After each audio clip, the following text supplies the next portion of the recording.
air shimmers in the heat, a wavering curtain that blurs the line between sky and earth. The square is a basin of stillness, yet every sound strikes the senses sharply. The distant cough of a mule, the clatter of a loose shutter, the faint hiss of oil crackling in a brazier. Flies drift in lazy spirals, their wings catching in the thick light, returning again and again to the scaffold's worn boards where rain has failed to wash away the memory of what has passed here before.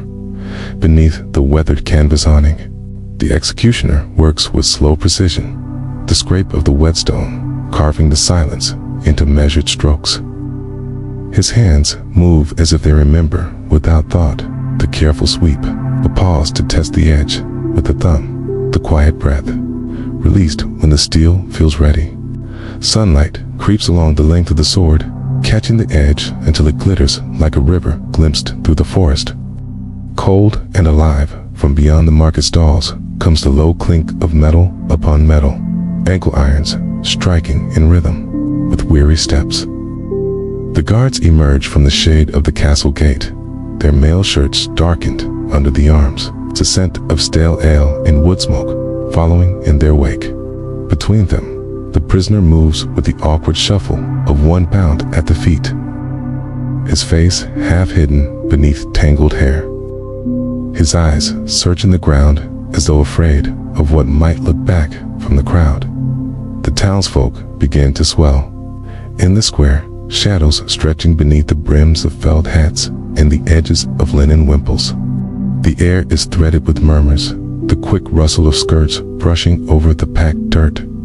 From a corner stall, a vendor ladles spiced wine into cups, its sweetness cut with the sharp perfume of cinnamon bark, while another turns pies on a flat iron, steam curling into the heat. But alongside these warm scents lingers the bitter tang of fresh tar, sealing the scaffold boards against rot, sealing to the memory of what they are meant to bear. High above it all, the church bell tolls, a hollow voice rolling across the rooftops. Each note lingers, slow and deliberate, stretching the seconds until they feel like hours. Somewhere in the press of bodies, a child's laugh bursts too loud and is quickly smothered, the sound replaced by a woman's whisper of admonition. The executioner stands still, his hood casting his face in darkness, yet nothing escapes his notice. He sees the prisoner's hands, trembling despite the heat, the irons chafing raw skin at the wrists.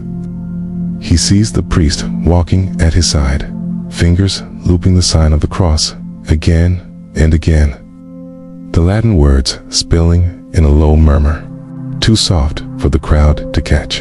And there, near the edge of the scaffold, a boy no more than 12 stares without blinking, as if fixing every detail into memory. Not from morbid fascination, but from the quiet understanding that such days mark a town for years. A pigeon flutters down, its wings slicing the heavy air. It lands at the base of the platform, head bobbing as it pecks at crumbs that have fallen from some earlier feast. It does not startle at the boots of soldiers, nor the creak of the scaffold's timbers. Its small indifference feels almost like defiance. The executioner draws in a slow breath. The weight of the sword in his hand is not the weight of iron. It is the gravity of judgment, carried through the years in the same way a pilgrim carries a relic, something that burns and sanctifies, and yet always wounds the one who bears it. He slips the whetstone into the pouch at his belt. The crowd shifts as he steps forward, sunlight spilling across his shoulders. The first drumbeat sounds from beyond the farthest edge of the square, a dull, deliberate thud that echoes against the walls. Another follows, and the people begin to part, moving like a tide pulled by an unseen moon. The path opens between the market's edges and the scaffold's base, narrow corridor of dirt lined with eyes that will not look away. The condemned man walks within it, his ankles bound, the drumbeat matching his steps. His gaze lifts once, not to the sky nor the faces, but to the shadowed boards where the sword will fall. Somewhere, a woman calls a name softly. It's almost as though she means it for no one else, but the guards keep walking, and the name is lost beneath the roll of the drum. The executioner feels the moment narrowing, as all moments of judgment do. There is no past in it, no future, only the sound of boots on dirt, the smell of tar and sweat, and the faint shimmer of steel that waits in the sunlight. And as the prisoner mounts the first step, cloud passes over the sun, casting the square in muted shadow. Somewhere beyond the rooftops, thunder stirs in the distance, a low growl, as though the sky itself means to bear witness to what comes next. From here, the tale will not pause. The square will hold its breath, the crowd will lean forward, and the next moment will spill into the one after, as the law meets the man and steel meets flesh. The shadow that falls here will follow into the next day, and the day after, like a stain no rain will ever wash away. The prisoner's foot touches the first step, and the boards answer with a low groan, as though they too resist what they are built to bear. The cloud drapes the square in a muted pall, softening the edges of every face, dimming the heat that, moments ago, shimmered in the air. The world feels smaller now, the crowd pressed inward, the scaffold rising like a lone altar. The executioner standing at its summit, with the blade resting against his shoulder. A single bell tolls again, once, then silence. The condemned man lifts his head. The hair falls back enough to reveal his eyes, not wild, not pleading, but hollow, as if he has already walked the steps in his mind 100 times. A guard's hand rests on his arm, guiding him upward, the iron chains rattling against his legs with each movement. From the corner of the platform, a raven lands, its black feathers swallowing what little light filters through the clouds. It tilts its head and watches, unblinking, as though it knows the sound it is about to hear. The priest ascends just behind the prisoner, the edge of his stole fluttering in the faint wind. Its lips move ceaselessly, the words of absolution, the call to mercy, but they seem to fall into a place where no sound can reach. The executioner steps forward. The boards creak beneath his weight, the echo of his boots sounding louder than the crowd's murmurs. He sets the blade upright, the tip resting against the wood. A thin line of sunlight breaks through the clouds, striking the steel and sending a pale shimmer across the prisoner's face. The guard removes the man's bindings from his wrists. His hands fall to his sides, fingers twitching as blood begins to flow freely again. The irons at his ankles remain. A voice calls from somewhere deep in the crowd. A woman's cry, sharper, now urgent. Heads turn, but the guards do not. The man blinks once, slow, and fixes his gaze on the far horizon. The executioner breathes in, the fabric of his hood shifting with emotion. His hands know the ritual well, the careful stance, the measured grip, the tilt of the blade too. Catch the right angle. He does not rush. The moment will come when it must. The drum beat begins again, slower now, each strike a heartbeat apart. The crowd stills completely. The priest places a hand on the prisoner's shoulder and leans close, his whisper too faint for any but the condemned to hear.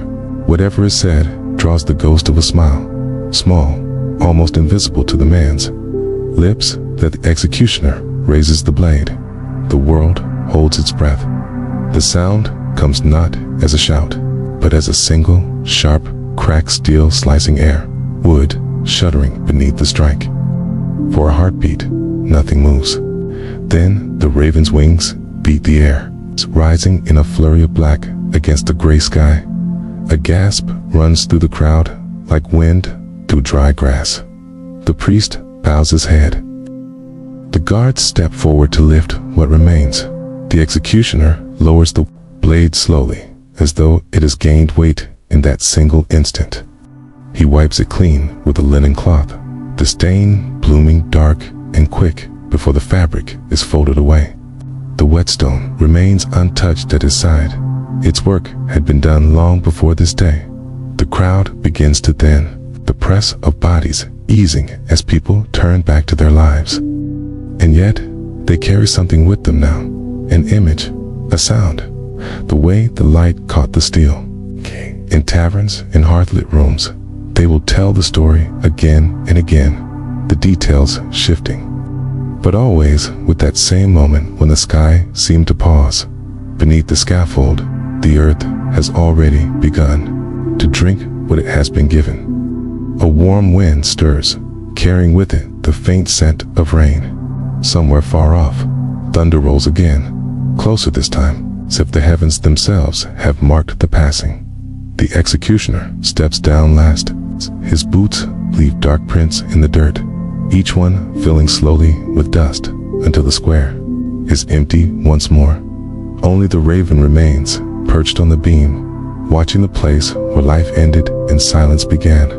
By the time the last trace of the crowd has vanished from the square, the story has already begun its journey.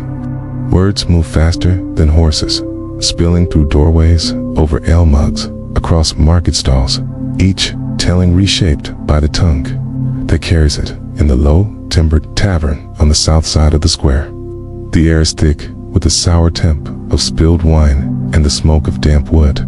A dozen men lean over their cups, voices low, as if the executioner himself might be listening from the next table. They say he looked straight at the Lord's banner as the blade fell. One murmurs, "No, no," says another, his hands sketching the scene in the air. He was smiling as though he knew something the rest of us didn't. A third leans in, eyes darting to the door. My brother swears the raven circled 3 times before it landed. That's a sign, a bad one. The innkeeper pours ale without lifting his gaze. He has heard it all before, not just today's tale, but 100 others that begin with a scaffold and end with whispers. He knows that whispers have teeth, and sooner or later, they bite in the market. Women haggle for bread with one ear tuned to the chatter. The baker's wife swears she saw the priest pale as the condemned spoke his final words. It wasn't a confession, she insists. It was a warning. The butcher's apprentice shakes his head, but says nothing. He knows better than to speak against the current of a rumor up in the Lord's hall, where the air smells of beeswax and polished oak. The whispers take a sharper edge. Messengers move quickly between rooms, their seals still warm from the press. The Lord himself sits in the high-backed chair, listening to his steward recite the day's events. It was done cleanly, the steward says, and the crowd, silent, my lord, but watchful. The Lord's fingers drum once against the arm of his chair. Beside the tall, narrow windows, the banners stir faintly in the wind. He knows silence can be more dangerous than an outcry. Roar can be answered. Silence waits and then strikes when you are looking elsewhere in the narrow lanes beyond the walls. Children kick a ball made of rags. Their laughter sharp and careless, but even they pause when the church bell tolls again in the distance. It is not a call to prayer this time, but the marking of an hour. And yet, for some, it feels like an echo of the scaffold. As dusk falls, the air grows heavy. The square lies empty, save for the stains darkening beneath the scaffold's boards. The raven is gone now, replaced by the slow creep of shadows. The townsfolk close their shutters a little earlier than usual, and the guard patrols with their torches lit long before night has truly settled. Somewhere beyond the hills, a storm brews. The first faint flicker of lightning dances along the horizon, and with it comes the feeling that the execution was not an ending, but a beginning. In the stillness, the town seems to lean forward, listening for something it cannot yet name. The night came like a held breath. The streets lay slick with mist, the kind that beads along the eaves and drips in slow, deliberate patterns, like the counting of something unseen. No wind stirred, only the low groan of the town's wooden beams settling in the damp dot. Then, far to the west, a pale light bloomed behind the hills. It came not from the moon, but from a seam of cloud torn open by lightning. The first thunder rolled in a long, deep note that made the shutters tremble. By the time it reached the square, the air smelled of wet earth and the faint iron tang of rain yet to fall. Up in the guardhouse, men sat in uneasy silence. The captain had doubled the watch without explanation, though every man suspected the reason. A scaffold may silence one voice, but it cannot still the tongues of those who watched. From the parapet, the captain scanned the empty road that led toward the western gate. Each flicker of torchlight on the stones made his hand tighten around the hilt at his side. The rain came suddenly, spilling from the sky in heavy drops that rattled against helms and hissed in the brazier's coals. In the narrow lanes, cloaked figures hurried beneath the overhangs, their boots splashing through puddles. More than once, a guard glimpsed two shadows meeting, speaking briefly, parting in opposite directions. Nothing worth reporting, and yet something to remember. In the Lord's hall, the storm made the candles shudder. A tick.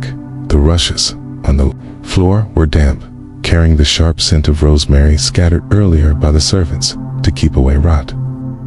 The steward bent close to the Lord, his voice low. Another message arrived. No seal this time. It says only, "You have made a martyr." The Lord's eyes narrowed, but he did not speak. Outside, lightning split the sky again, so bright it cast the scaffold's dark frame upon the far wall, like a shadow burned into memory.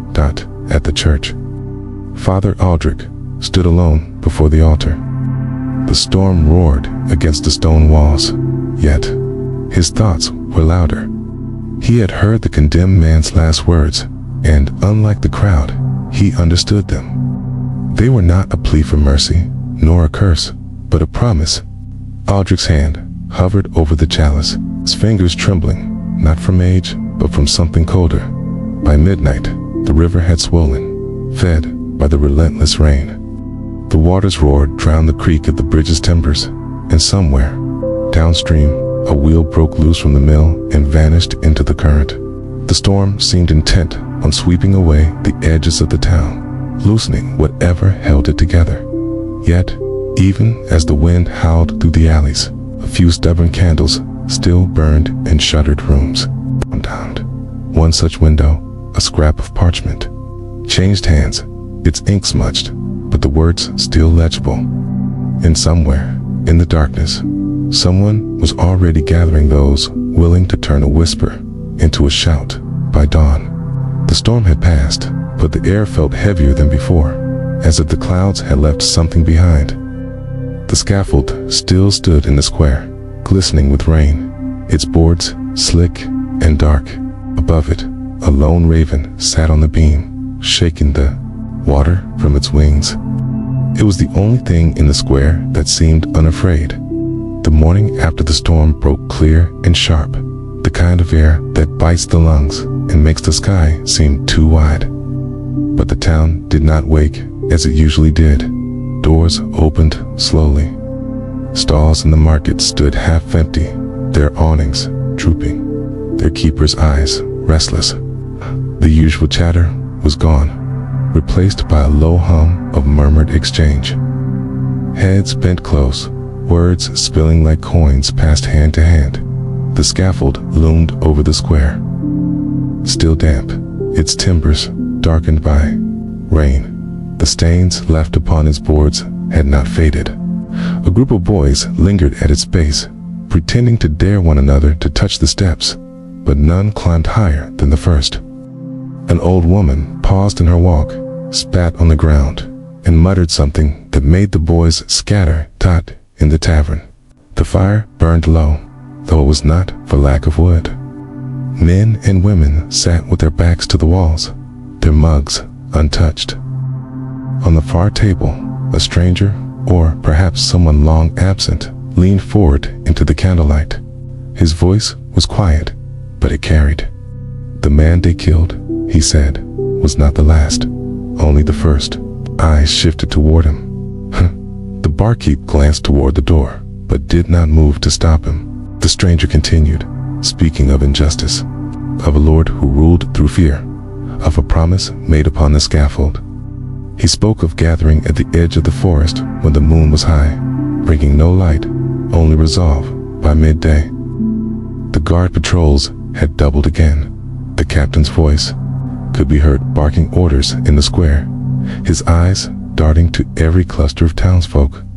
He did not notice the young stable boy who slipped past the gatehouse with a small sack slung over his shoulder. Nor did he see the baker's daughter slip the boy a folded scrap of parchment before he vanished down the road in the church. Father Aldrich knelt before the altar, but his prayers were restless. He had already decided he would be at the forest's edge tonight. Whatever God's role in this, he thought, man could not remain silent while his brothers bled. That night, the moon rose thin and pale, its light barely enough to trace the path through the trees. Yet, one by one, they came. Farmers, millers, hunters, widows. The stranger from the tavern stood among them, no longer just a voice, but a figure solid in the dark. He carried nothing but a walking staff, yet his presence was like a torch. They listened as he spoke of taking back the town, of breaking the Lord's hold, of striking before the noose could tighten around another neck. His words were not shouted. They didn't need to be. They sank into the cold night air like seeds into soil. And then, from somewhere deep in the crowd, a single voice answered, "We are with you." It was enough. In that moment, the rebellion was no longer a thought. It was a living thing. By the time the moon dipped behind the trees, plans had been set. By dawn, the first strike would come, not in the square, but in the places the Lord least expected. Quiet places, hidden places. It's the kind that crumble a rule from the inside. Far away in the Lord's hall, the steward trimmed the candles low. The Lord, half drunk, laughed at some jest he did not understand. He had no idea the ground beneath his feet was already beginning to burn. It began before the sun rose, long before the town's watchmen even thought to change shifts, in the black hour before dawn. The fog clung low and thick, curling around cobbles and rooftops like ghostly fingers. From the forest edge, shadows moved, not with the panicked rush of fugitives, but the measured, purposeful steps of hunters. Every man and woman carried something, a tool sharpened into a weapon, a length of rope, a bundle of rags soaked in pitch. The stranger led them. He walked with his hood low, the walking staff in his hand, tapping softly against the frozen earth. At his side, the stable boy held the baker's daughter's folded parchment, now unfurled, its crude drawing of the town's gates sketched in charcoal. The first strike was silence itself. The guards at the outer post slumped forward, her torches dropping into the dirt without a sound, their eyes staring in disbelief. Before darkness took them, by the time the town stirred to the echo of the first horn, the rebellion was already inside the walls. Doors burst open. Men and women poured into the streets, not fleeing, but advancing. Blacksmith swung his hammer into the lock of the grain store. The butcher stood in the doorway, handing food into waiting arms. Above the clamor, the church bell began to toll, but not in warning, in summoning. Each strike rolled through the streets like a war drum. From the Lord's hall, torches flared as soldiers rushed to form ranks.